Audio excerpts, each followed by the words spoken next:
Sanibonani, igama lami nguMathim wakwaZulu. NgwaseMandeni. Ekhaya kithi kuseMandeni. Ekhaya-ke sikhule nje siwumndeni kodwa onomama kuphela. Besinganaye ubaba. Kahle kahle nje angazi lutho ngento ethi baba. Ngikhuliselwe umama, ubaba washona ngimncane kakhulu. So nje ayikho into engayixoxa ngobaba. Benginosisi bami-ke nobhuti bami. Mina kuyimina engimncane kunabo bonke. Okay, ngafunda-ke ngisamncane. Ngafunda kaMathonsi. Ngadlula e-high school yami eTshana. Okay. Hayi ngithe sengise-high school-ke ngayitholela u-boyfriend. Hhayi-ke sajola no-boyfriend nje niyazi-ke nani. Menisajola niyama-teenager. Hhayi sajola nje kwaba mnandi. Sijola no-boyfriend, ekujoleni kwethu, okay, ngathola ingane ngisaka-matric. Ngathola ingane ngo-2000. Mangithola ingane ngitholiswa wuye lo boyfriend. Sifunda naye.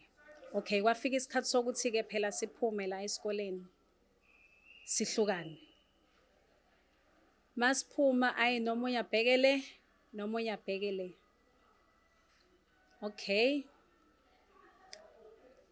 Kube ngathi siyathandana kancane. Emva kwalokho kucaca ukuthi engathi uGayi akasekho kumina. Lapha khona angazi noma ubhizi nani kodwa nje hhayi sengiyabona ukuthi akasekho la kumina. Okay, ngibekezele. Ngingayitshela ukuthi hayi ngabe akasekho kumina okwangempela ngoba mengimfonela usenokuba busy. Mengimfonela usebuya uthi uzobuyela kumina, hhayi akabuyeli. Hhayi kuze kufike isikhathi sokuthi uyangikhohlwa ngempela-ke.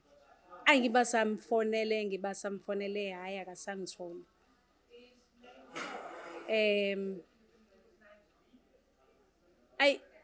Ngicabanga ukuthi kuze kuphele 2 years after siphume ka-matric. Kube u-2 years engasanginaki. After lo 2 years azama ukungifonela mhlambe ngonyaka wesithathu. Useyangicinga manje naye angithole. Kusho ukuthi bamnike-ke inamba yami. Angazi ukuthi wayithola kanjani.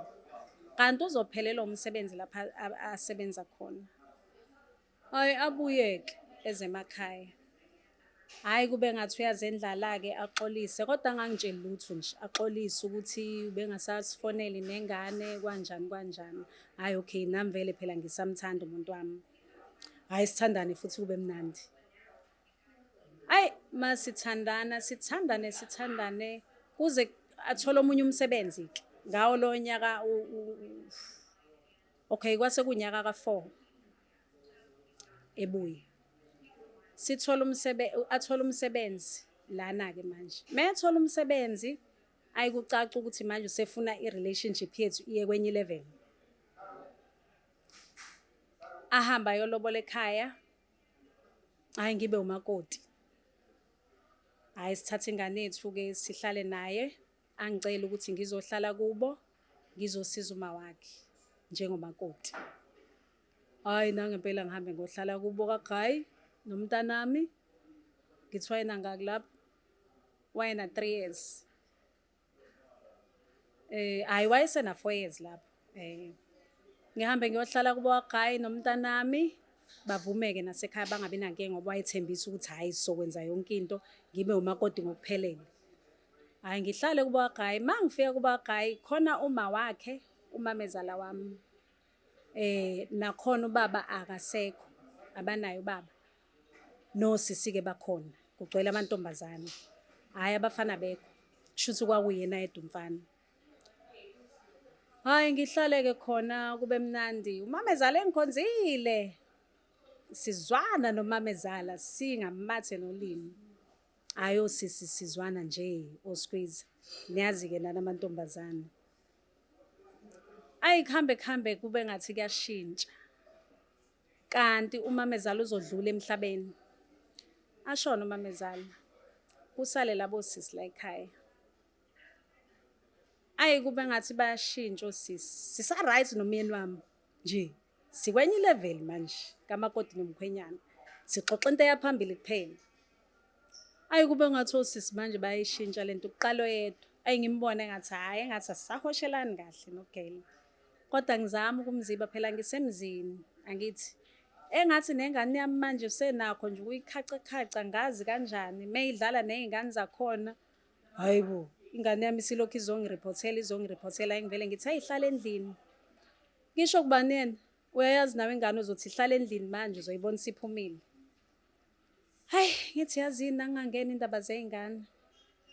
Ngoba mayidlala ney'ngane zakhe kuyacaca ukuthi yena ufavor lezi zakhe iy'ngane. Okay. Ngihlala. Ngithi ngiyabona kuqhubeka isikhathi. Ngibone nalona omunye useshintshile. Sebenokuhlangana ngami-ke manje. Incaca, abasancengi. Hawu. Ngiy'buza ukuthi kwenzakalani?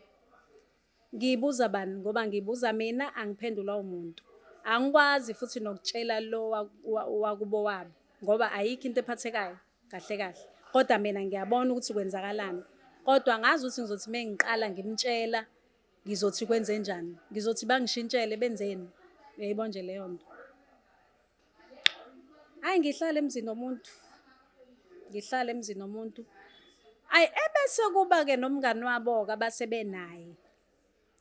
Umngani wabo kuhamba isikhathi ajwayele la ekhaya umngani wabo. Ajwayele nje la ekhaya kube nomngani wabo nje ovutha ekhaleni ojwayele la ekhaya. Mefikile lowo mngani wabo kuyohlalwa egcekeni. Mengeke ngaphuma endlini yami. Hayi. Kuyokhulunywa kancane kwehliswa inkulumo ebikhulunywa. Uhleko lusho phezulu. Qwe. Ayibo.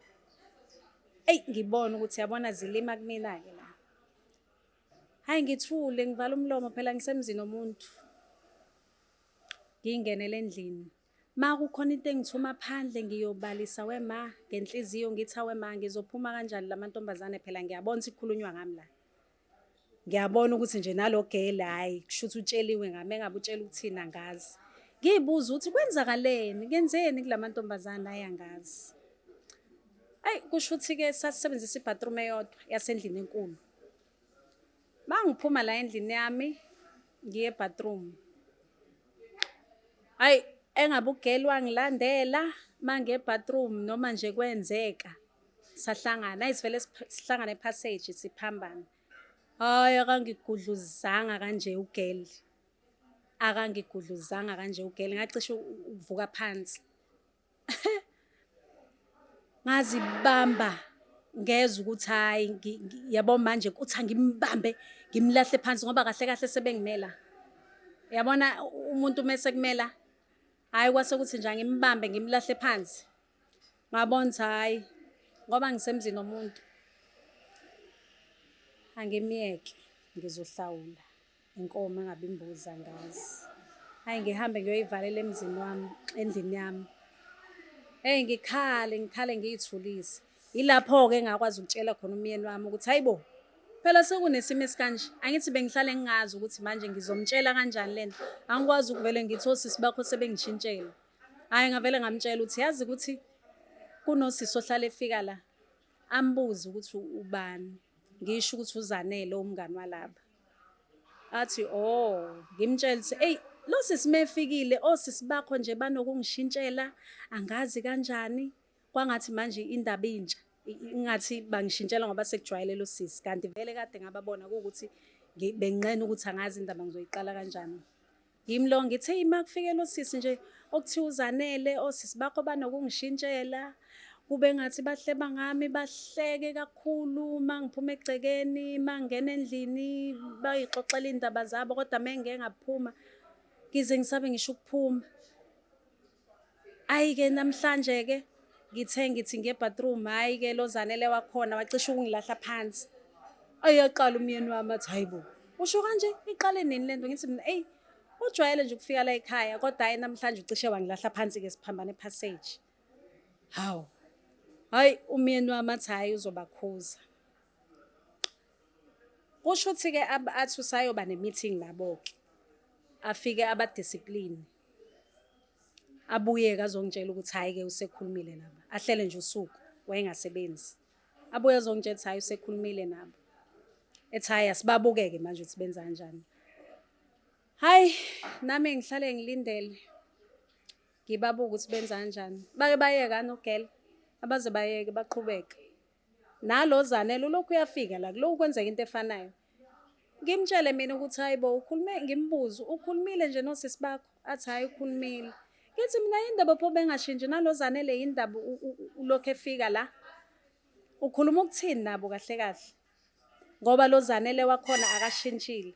Kwenzakalani kanti ngalo Zanele?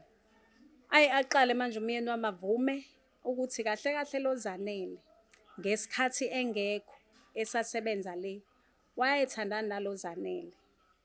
Ngesikhathi esekhohliwe yimina wayelibele yilo Zanele. Awu, ngiyibone lapha indaba ukuthi siyabanga nalo Zanele. Ngiqale ngibona ukuthi kusho ukuthi labo Skwiza bathenga iphathi yami mngani wabo. Asho futhi umyeni wami ukuthi hhayi lo Zanele lo vele kwakumngani wabo kudala befunda naye bamazi kudala. So kusho ukuthi bathenga iphathi yakhe. Angazi noma kusho ukuthi abasafuni mina la sebefuna lo Zanele wakhona. Asho futhi ukuthi ngesikhathi engasaxhumani nami lo Zanele vele ubefika la ekhaya.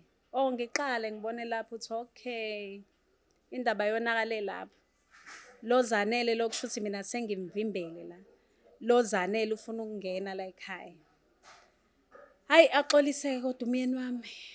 Nathi hhayi indaba endala leyo. Vele nawe ngoba ungayibonanga nje kumele kucace kuwena ukuthi indaba endala. Hhayi nami ngikholwa ngempela ukuthi hhayi shuthi indaba endala ngidlulise. Phela usexolisile umuntu wami. Okay, kodwa ngiyabona ukuthi bayaqhubeka labo sisi. Kucaca ukuthi manje fanele siphume noma ibhodwe lethu. Akwazi ukuthi enze njani, mhlawumbe afake noma i-bathroom la ukuze mhlawumbe kube ukuthi mengiphuma egcekeni ngiyaphuma nje kodwa ayikho into engikhipha ngendlela yokuthi ngize ngiyongena endlini enkulu silokhu sigudluzana noma ngiye ekhishini. Hhayi enze njalo umyeni wami ethi hhayi okwamanje asenze njani asiphekela endlini. Kuzohamba kuhambe siphume umuzi wethu. Hhayi ngikuvume lokho. Hhayi nangempela siyiphekele la endlini-ke. Manje kusho ukuthi kanti sebenenkinga yokuthi bazongithola kanjani. Angisangena endlini enkulu, angisajwayele ukuphuma phandle, nje sengiwumuntu angisayi ekhishini labo, sengiyiphekela la endlini mina. Hhayi, kusuka ukushisa. Ngibona ngathi asisazwani nomyeni wami. Hawu, asisazwani nomyeni wami, kwenzakalani manje? Hhayi, umyeni wami usenakho nje ukuthi mengikhuluma naye angangizwa kahle. Mengikhuluma naye angiphendule kambi. Hawu. Aqale futhi umyeni wami abe close nalabo sisi bakhe. Kanti bese kuba ngathi akasabanaki manje ulokhu ecomforta mina akafuni kube ngathi uthenga iside lo sisi bakhe. Awu.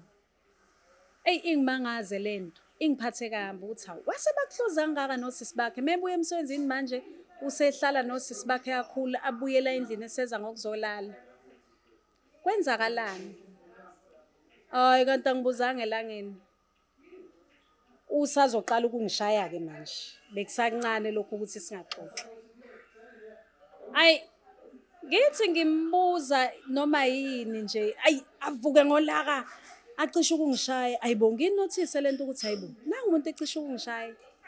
Wathi wasesuka ngelilanga wavele wagadla straight. Kusho ukuthi ngona ukuthi mina ngibuza ukuthi hawu ngoba usuklozi kangaka nosisi bakho. Mina usuvela ungahlali nami ubuye ngoba uzolala. Nixoxa ngoZanele yini noma usubuyelene yini noZanele? Hayi. Wagadla.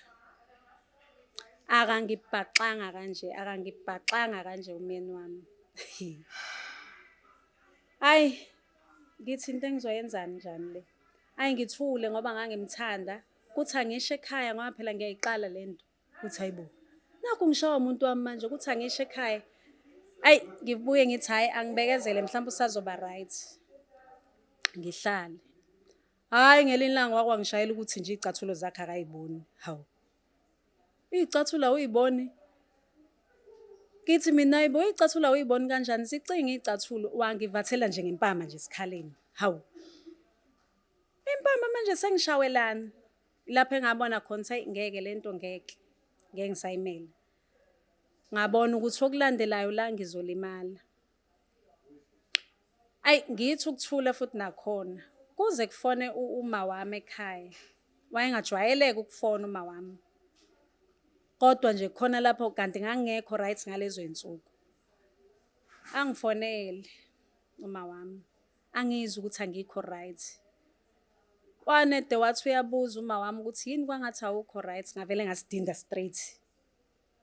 Ngavele nje ngaba emotional, ngakhala. Wabathathe ngakhala, ngaze ngalivala ucingo. Ngibona ukuthi hey, angimphenduli manje ngilokhu ngiyakhala kuphela ocingweni. Ayi,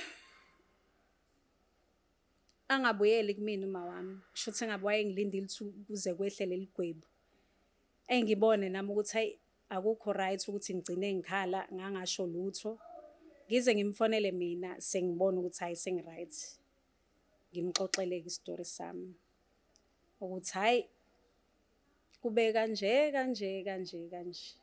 Abuze kuyaqala yini? Ngithi mina wema kusaqala. Athi hayibo kwakwenze njani ekuqaleni? Ayi ngimqalele emuva-ke uma ukuthi hayi kunentombazane ebikanje kanje. Osisibala ikhasi ebengishintshele kanje kanje kanje. Kwaze kwafika la ekutheni kuze kushintshe nalo wami-ke engihlala naye endlini. Nengane bese ngiyibona ukuthi egcekeni ayisaphatheki kahle. Ayi uma vele athi hayibo phela mangabe kushaya awubuye mhlawumbe awuthi ukumshiya kancane. Uzobuya ubuye lapho umkalo ukuthi usenjani. Hayi ngivumeke lento eshiwo ma. Ayi mase livalile ucingo ngithi hey ngeke mina ngishiye umyeni wami. Ngitshela ukuthi hayi usazoba right. Angeke mshiye umyeni wami. Shuthi sengivumela lo Zanele phela sangene la endlini.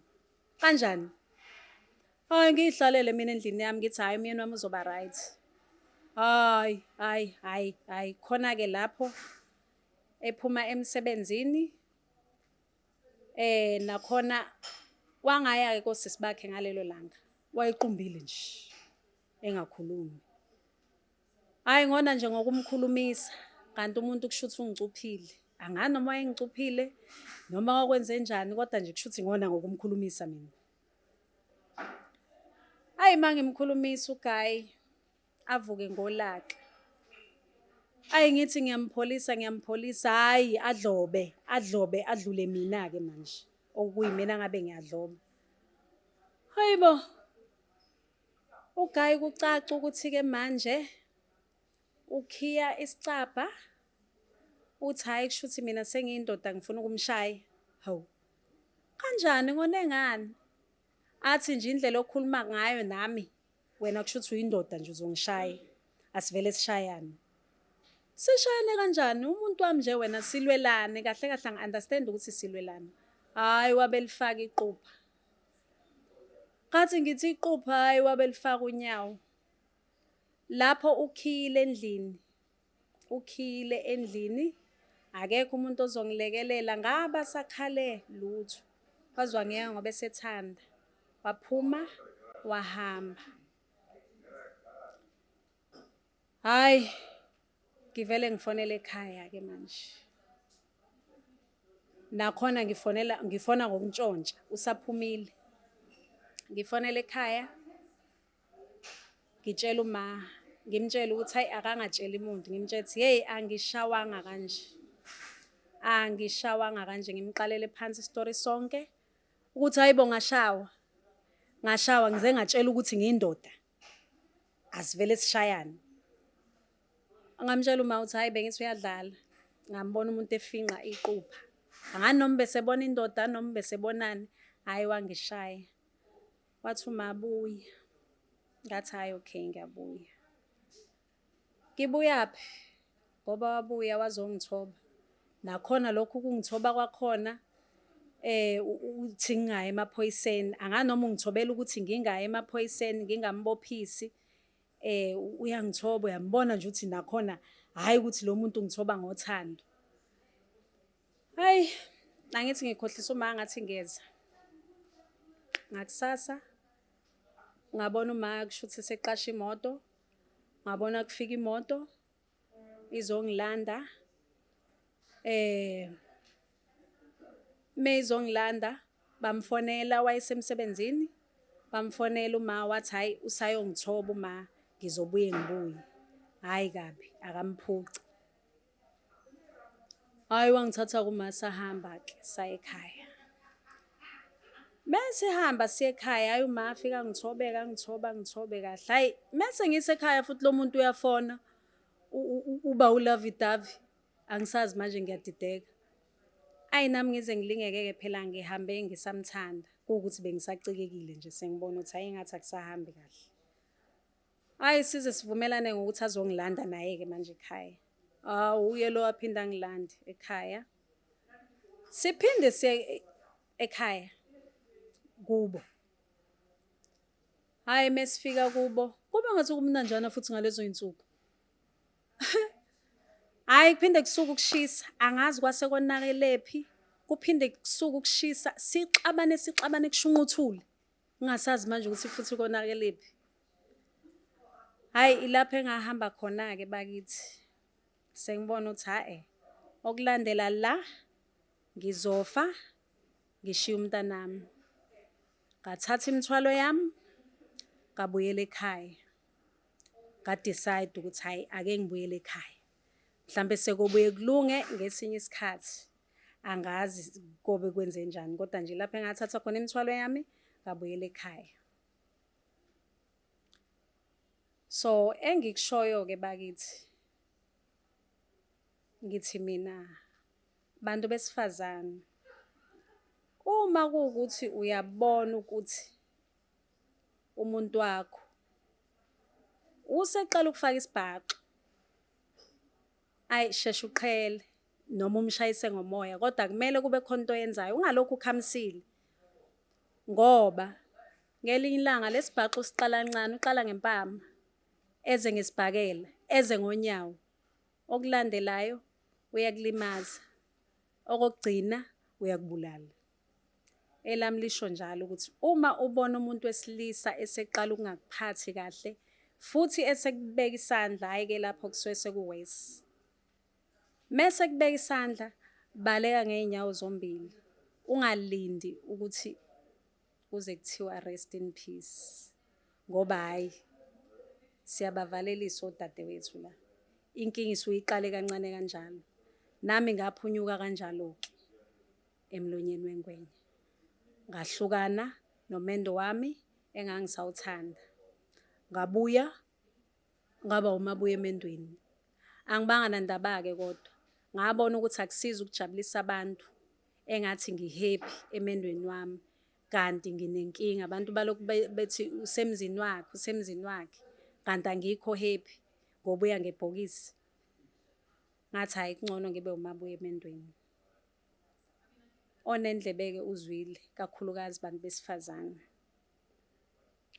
Ngicabanga ukuthi nithathile-ke i-advice. Free advice. Musubona ukuthi awukho happy kwi-relationship, ungalindi ukuthi uze ufe. Baleka ngey'nyawo zombili. Isikhathi esimbi lesi. Ngiyabonga.